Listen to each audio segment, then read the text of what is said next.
অকাল বোধন। নিশির আঁধারে ঘটল এক মর্মান্তিক বিপত্তি। নৃশংস হাত মানল না কোনো বাধা, কোনো আপত্তি। সরলতার নিষ্পাপ চেহারা গুঁড়িয়ে দিল যারা, অবাধ সাবলীল জীবন তাদের যেন ফুলের তোড়ায় মোড়া। শাস্তি হোক গুরুতর, সবার দাবি এক। হায় রে ঘুমন্ত প্রশাসন, তোদের নেই কোনো বিবেক? সেমিনার হল থমথমে, সব প্রমাণ নাকি লোপাট। দুর্ভেদ্য তাদের পাপের প্রাচীর, অরাজকতার লৌহ কপাট। ডিউটি শেষে ক্লান্ত শরীর যখন একটু বিশ্রাম চায়, চিরনিদ্রায় শায়িত সে দেহ নৃশংসতার বিষাক্ত থাবায়।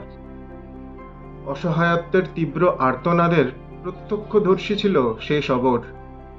কলঙ্কের ছাপ গায়ে মেখে আজও নীরব, নিথর আর্যিকর। দোষ কাদের জেনে শুনেও অন্ধ বধির প্রশাসন। খেলা হবে ভুলবেই সে, পেয়েছে যবে সর্বোচ্চ আসন। অভয়া নির্ভয়ার বিচার হোক, হোক এবার ভুলের সংশোধন। মহালয়ার প্রাক্কালে করতেই হবে এবার দেবীর অকাল বোধন।